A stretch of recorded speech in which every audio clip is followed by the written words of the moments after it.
From Wana Brands, welcome to Enhance Your Life. I'm your host, Jonathan Small, and each week I talk to people from all sorts of professions and backgrounds about how cannabis has enhanced their lives and how this healing plant can enrich your life too. Hey everybody, welcome to the Enhance Your Life podcast. My name is John Small and I am your host. So great that you could join us today. And if you're like me, you probably wonder, how do people consume cannabis? We hear that more and more people are consuming it now that legalization has spread across the country, but how are they consuming it? What age group consumes it the most? What kind of cannabis are they consuming? These are questions on the mind of many people, and my guest, Cy Scott, has answers. That is because he is the co-founder and CEO of Headset, which is a company that provides the cannabis industry with market and operations intelligence. He helps customers make sense of this rapidly emerging and changing industry. And Cy is a veteran cannabis executive. Before Headset, he was co-founder of Leafly. You might be very familiar with their app. It's the world's largest cannabis information network. It has about 6 million visits monthly. And Cy, welcome to the Enhance Your Life podcast. Thanks for having me today. So let's just start real quick to get a little context of your background. How did you get into the business side of the marijuana game? Yeah, I guess it goes all the way back to 2010 with the founding of Leafly. At the time, cannabis was mostly medical, or strictly medical, I should say. We were in California and saw this proliferation of dispensaries in the market, and started going to dispensaries and recognizing that there were all these different strains of cannabis, kind of this exposure that we'd never had before, myself and my co-founders. And we thought there needs to be some platform where people can share kind of their experience with these different strains and rate and review them. And that really was the impetus for Leafly. We thought, we're going to do something in the cannabis sector. Let's build an app that targets a mainstream audience. And I think up until 2010, the way people thought about cannabis was very much kind of the high time stereotype. Yeah. But there were a lot of consumers, all walks of life. And when you went into a dispensary, you see everyone from the connoisseur to the soccer mom to the medical patient who needs it for whatever condition they have, and not a lot of good information out there. And so it really was just this opportunity to help demystify cannabis for a mainstream audience and really change perceptions of the way people think about cannabis. And that's where we got our start back in 2010, which is lifetime in cannabis years. The world has changed significantly and for the better. I think we see more and more markets, more regions, states and provinces, and even countries like Canada with full legalization, adult use, more medical programs than ever. Continued progress. We're really excited about what's happening in the East Coast and the Midwest right now with legalization initiatives. And from Leafly, we moved on to Headset. So we sold Leafly to a group called Privateer, which merged into Tilray, and just kind of moved on from there. And after a number of years with them, we saw an opportunity on the data side and really wanted to help organizations understand consumption trends and who's buying what and what brands are doing well and what types of products are being sold in the market. Like any kind of consumer packaged goods industry, you can imagine this type of data is very important. If a Frito-Lay wants to introduce a new bag of chips, right, they need to look at the data and understand, are consumers buying the spicy chips, or are they looking for something like a plain old potato chip? And having data to make those decisions is critical. And we really wanted to bring that to the cannabis industry. Yeah, and data is what I want to talk about with you, because I'm very interested, and I think our listeners are really interested in who, the consumption habits of Americans right now. And you have that data at your fingertips. And I think you don't read a lot about it. I think there still is this stereotype of the classic stoner, and that is not true, right? I mean, what are we looking at? How do we tell us why we shouldn't believe that stereotype anymore? That like this, it's kind of like, what does the data bear out for us? It starts with the demographic. It's the full spectrum of consumers, from Gen Z, the 21-year-old that's going to an adult use cannabis store for the first time, all the way, through boomers and on, right? So depending on the generation, different volumes of consumers. I think it's pretty interesting. As you can imagine, Generation Z, the youngest generation that's legal to purchase cannabis, are purchasing I would say a disproportionate amount for the number of years of age that the eligibility. So you can imagine Generation Z is like 21-year-old, 22-year-old, 23-year-olds, and maybe 24-year-olds right now. I think beyond that, you're in kind of the millennial, the long tail of the millennial side, and millennials go up to, I think, 40 now. Is it? Oh my God, I'm still not a millennial, but that's okay. Yeah, it goes up, but I'm trying. But I keep going up too, so damn it. Exactly. It's yeah, we're up there. Anyways, Generation Z, 4 years of legal purchasing age, and they're already purchasing over 10% of cannabis. So put yourself in the shoes of a Generation Z individual. You've grown up in a world where cannabis has been legal one way or another. If you were born in California, you were born during a time where there was legal cannabis. It was legal medical at that time, but a lot of those stigmas that maybe older generations have had in the past around being an illicit substance are not there for someone in Generation Z. It's just like anything else to them, right? So they're getting right in and purchasing. And on the other end of the spectrum, you see growth happening in the baby boomers. Like baby boomers are coming into the category more and more and showing more representation. They're nowhere near like what millennials are, basically like 50% of the market. Okay. And then you've got Generation Z, which is 10%. And then you've got Gen X and boomers. And it's kind of split. Gen X, I think, beats out boomers a little bit on sales. But the boomers are well represented. And when you look at their kind of purchasing habits, baby boomers are certainly buying everything, right? They buy flour, they buy pre-rolls, they buy everything. But when you look at certain categories of products, categories being the vapor pens or the pre-rolls, they are over-indexed on things like topicals, things like tinctures, capsules. And so you can point to a lot of pain management for boomers. So as boomers are looking at alternatives to pharma, they can go to a cannabis store and say, you know what, I've got this pain and I can use a topical to help with that. So they seem to be purchasing a disproportionate amount of those types of categories than maybe the younger generation, like Generation Z. It also goes well because those categories are often more expensive. Yeah. And so boomers have more money, exactly. More exactly, disposable to be able income. to spend. Yeah. Yep. And so on that side, and then on the other side, Generation Z, you see them gravitating towards the less expensive products. So the single pre-rolls, vapor pens that are not necessarily less expensive, but you can get per milligram THC pretty reasonable vapor pen pricing. Also concentrates, the younger generation is leaning a little more towards the potentially higher dose products. So they're looking for stronger THC concentration than maybe the older generations. And you kind of hear that anecdotally, right? You hear stories about older people come into cannabis that are like, hey, this stuff's too strong these days. Because they can remember the days when they would buy a bag and it would have seeds in it and it would just be weak. Yeah. Like from back in the old days when it was still illegal. Yeah. Exactly. And so, those are some of like the broader trends. So it is all walks of life, right? And one thing we can't track is someone that comes into a store, are they the stoner stereotype or not? We know, their age, and we know their gender. And so we know demographics, and we know purchasing behaviors, and we know the brands that they're buying. And so you can kind of, from the brands and the way the brands are marketed, you can kind of understand what audience they're targeting, right? Are they targeting more of the wellness type of consumer? There's brands out there like Wana is a great example of that, right? That target a certain segment of the consumer. It's a broad segment, I would say, especially in markets where they're really strong, like Colorado. And then there's other brands that focus on a very specific kind of audience. And so we can use that information to kind of understand a little bit more about the consumer, crossed over with their purchase patterns.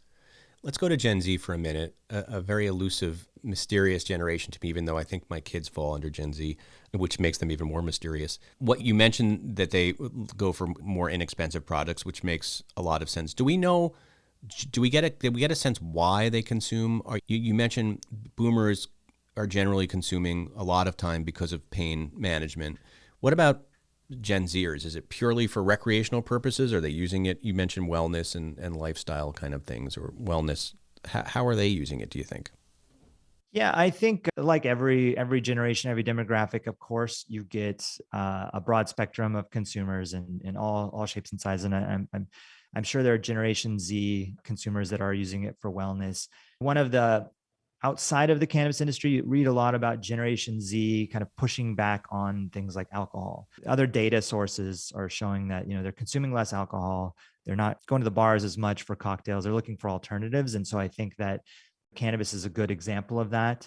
There are a number of products in cannabis that could be a good replacement for alcohol that are one-to-one beverage, but also just because you're trading out one, alcoholic beverage for a cannabis beverage doesn't always mean that they're swapping it out for a beverage. They could be swapping it out for that vapor pen, that pre-roll, that edible, what have you. So I think that in that sense, they're looking for alternatives. And maybe that's from a recreational perspective. Maybe that's from a wellness perspective as well. Instead of having a glass of wine after a long day at work, maybe they have a 5 milligram edible as an alternative. But generally speaking, they do buy a lot of units, but it's generally a lower price point. And I think that just has to do with their purchase power. They're younger. I remember when I was 21, I never seemed to have any money. Yeah. Join the club. Yeah, so I think that it just kind of points to that trend there. Now, in general, across the board with all generations, what is the number one way people consume cannabis? Mainly flower? Mainly flower. It's still flower. Flower is still 40 to 50% of the market. Those are big ranges, but it really depends on the market. One really unique thing about cannabis is every state has its own legislative framework. Because of that framework, it has its own set of operators, so own set of brands that are producing products in the market. And depending on that brand composition, those brands may produce different types of products. We see 40 to 50% on something like flower. And so it's still sizable. Flower is the category that people most often associate with cannabis. I think that when a new market launches, so let's say, we fast forward, we're in our time machine and we're in New York City in the year 2023, and we get out of the time machine and we go into a store and the store just opened. You're going to see a lot of flower on the shelf.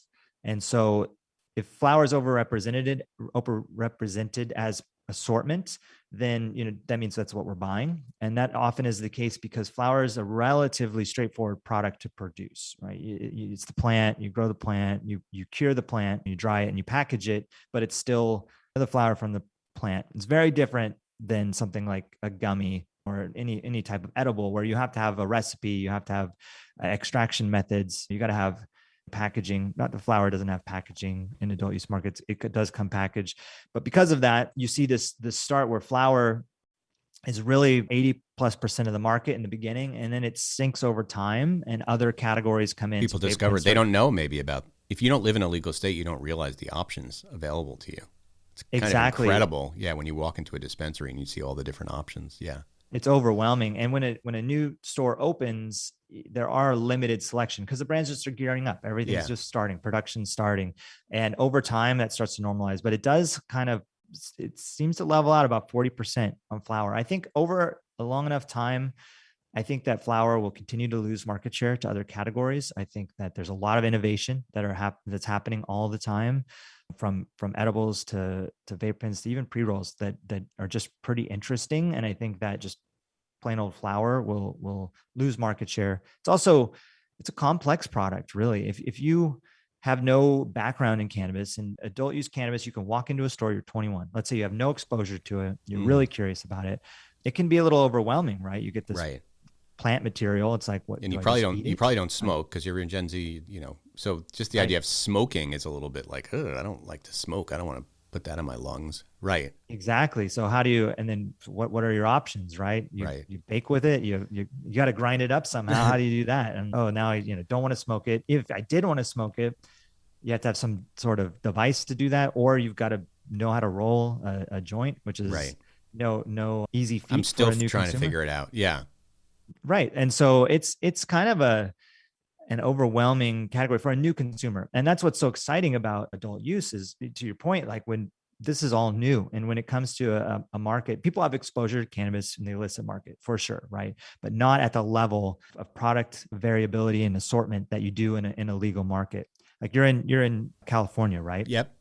Yeah. So, I mean, you walk into any store in California, you're going to see hundreds of products on a store shelf, hundreds of brands. Right. And it's overwhelming for a new consumer, but it also gives you a lot of optionality into like, okay, I don't know where to start. Well, I can try this low dose edible. And maybe that's something that I'm not smoking. I'm not inhaling anything.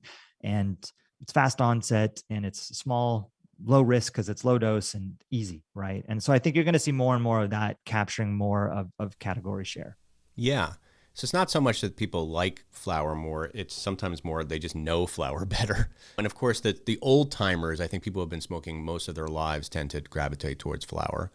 But let's talk about edibles. Is that, so I would imagine it kind of goes flower, then maybe vaporizers, and then is edibles next on the list of what people are consuming generally across the board, or is it, is it different from each generation? Edibles is about 10% of the market. Just to kind of talk in round numbers, it's an easy number to remember. Beverages are about 1% to 2%, 2% if I'm being generous, just depending on market.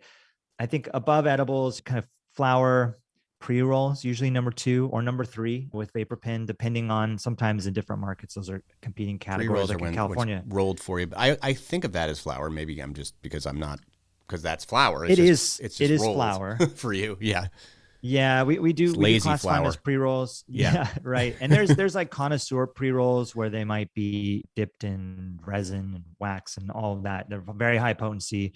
Pre-rolls also come in a variety of different package sizes. So you can get like a 5-pack, a 3-pack. So we do classify them separately than flower. If you combine them, then you're looking at, 50 to 70% of the market is flower, right? If you were to combine them, but edibles about 10%.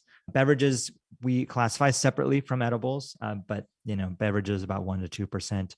But that's interesting because we keep reading about beverages being like the next new wave, and there are some companies that are really killing it in that market that I've talked to. But you say it's only at this point only 1%, so the hype is not quite the reality yet. Hype is not the reality yet, although I think there's a couple factors. It's new. Kind of back to that earlier point. There's not a lot of beverage products on the store shelves, and most stores, when you do go in, most beverages are kind of tucked away in the corner, kind of in a separate area.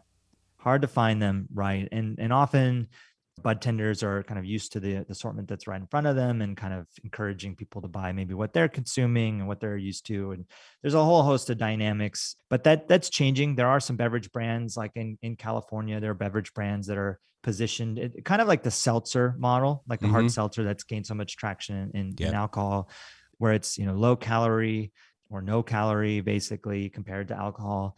They're marketed as no hangover, right? Which is certainly a plus. And then marketed as low dose, right? So the idea is you can have a few drinks and be just fine. So in like a social environment, if you're at a party and you have hard seltzers, although I don't know why anybody does that, but they do. And you have these hard seltzers and you can drink a few of them, right? It's a strange thing. I guess they really like their LaCroix, or however you say it. Yeah. They just want a little cannabis in it. Yeah, I feel like every brand has a seltzer these days. Yeah. But yeah, that idea that you can have a few. So there are beverages companies that are positioned to that, and they do really well in California. And there's others that are positioned as very high potency, 100 milligram, one bottle. The serving size is 10 milligram, right? So you're supposed to have a sip of this bottle, but there are consumers that do like that. And it's frankly the best bang for your buck if you're just looking for that price per THC, milligrams of THC. So there are brands, but it's a small assortment. When you think about pre-rolls, when you think about flower, there are a lot of flower brands, a lot of pre-roll brands, a lot of options out there. Beverage is small. And I think that as it continues to grow, as I think we see more innovation come to the market, beverages will continue to take more market share. Just as this industry gets normalized, you're gonna see people at a party with cannabis beverages, but it's still, frankly, early days for that category. Let's go back to gummies for a minute, because since that is Juana's sweet spot, no pun intended.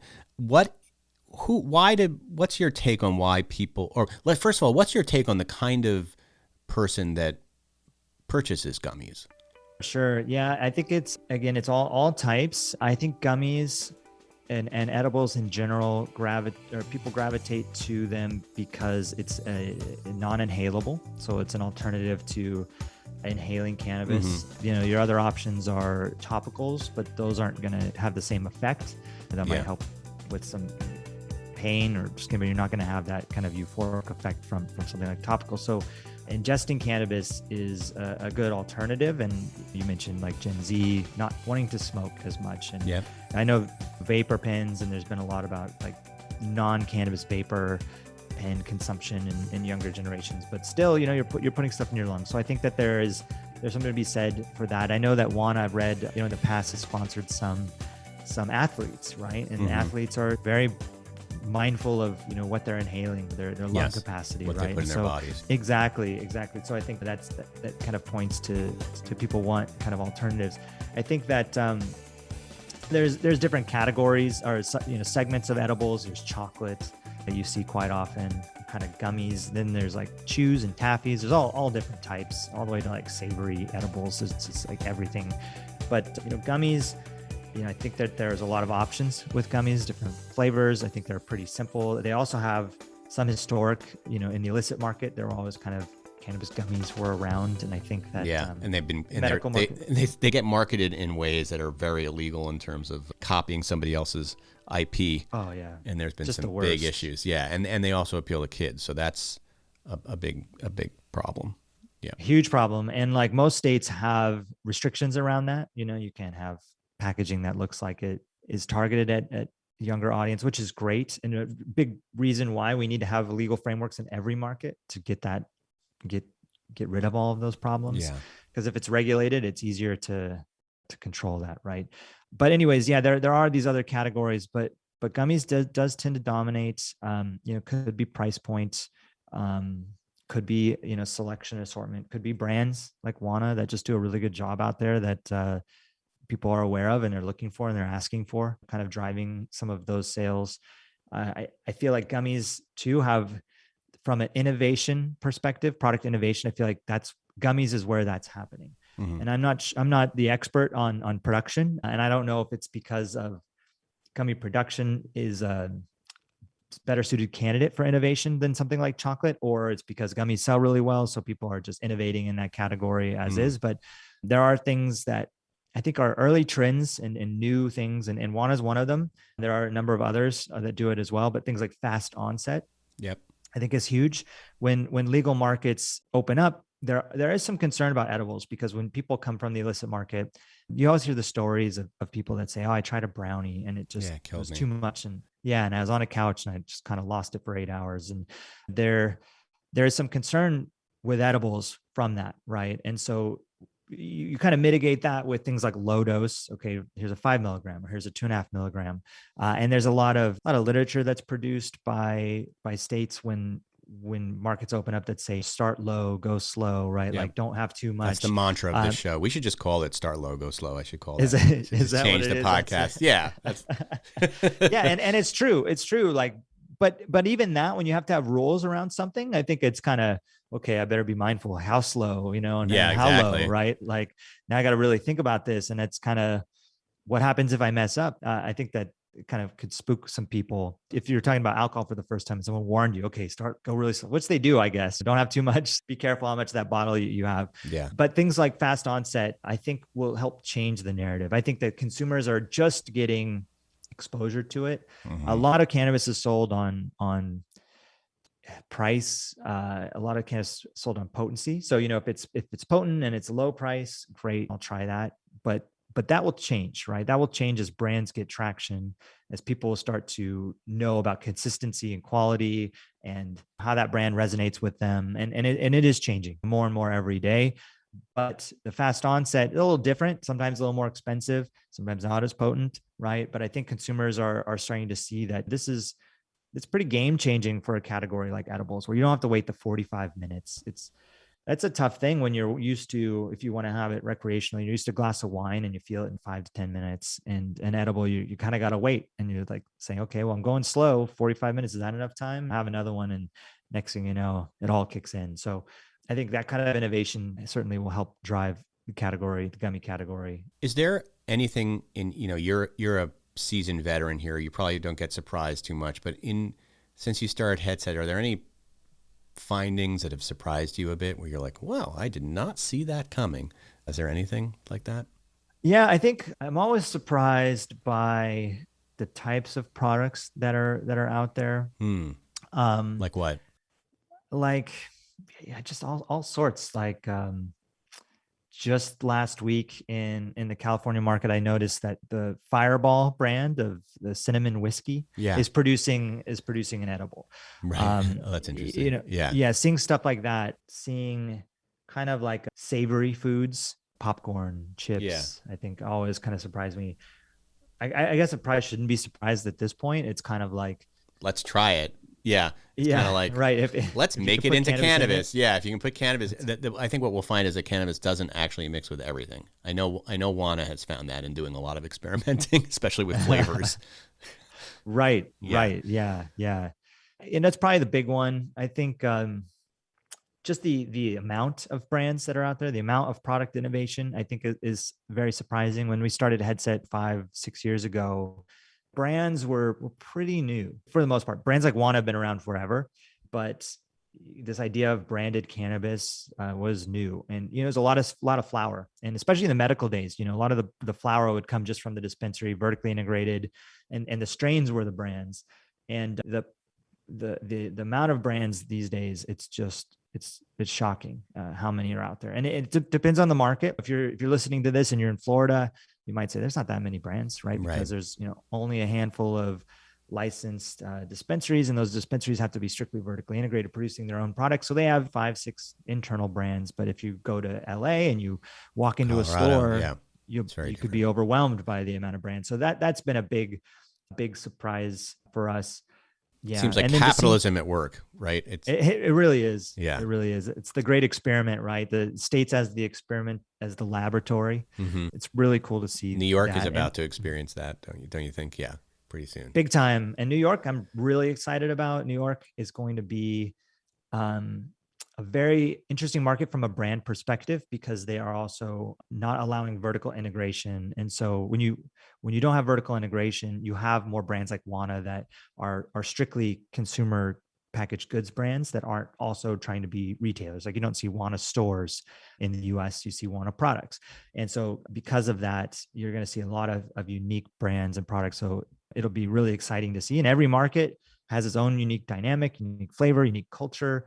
And New York is known for a lot of things like brand building. So it'll be quite interesting to see. Actually, talking about New York and LA, I think of how Netflix does this thing where, like, here's what people are watching in this part of the country, and here's what people are watching in that part of the country. And I'm just wondering, I know New York isn't open yet for business, so you can't use New York as an example, but maybe some of the East Coast, or even the difference between Colorado and California. Like, do you see some interesting differences in the way people consume cannabis, or the kinds of cannabis they consume, depending on what region of the country you live in?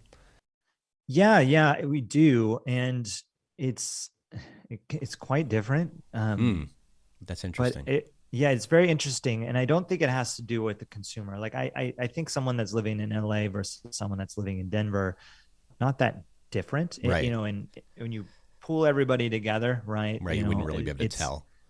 Right. Your consumption is not that different, but I think what drives the nuanced differences is just the availability of products. And so in a market like California, where it's a newer adult use legal market, it came online much later than Colorado. And so there was already a lot of innovation in things like the vapor pen category. And so a lot of that had been developed out. And so when the market started, there were a lot of vapor pens on store shelves. And so consumers saw that and they gravitated towards that, and it's well represented in California, vapor pen sales, and not as represented in Denver. And I don't think, or in Colorado. And I don't think that it's because the Colorado consumer is so different.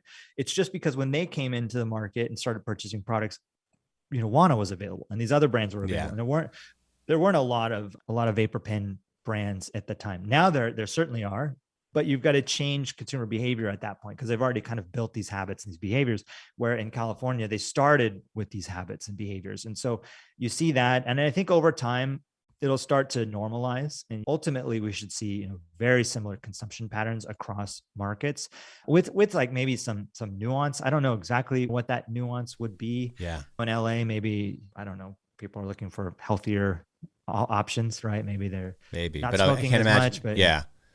Who knows? Who knows? Who Right? knows? I mean, I'm from New York. That, I'm from New York and I live in LA. Yeah. I don't know. It's not as much, unfortunately, it's not as much difference as there used to be, I think, between the two. The world is much smaller, it's right? much With the smaller. internet and it's everything. flat. And, yes. Yeah. Lastly here, so let's talk about your consumption, if you don't mind sharing how you consume, because you are a very successful business person. I'm guessing a millennial.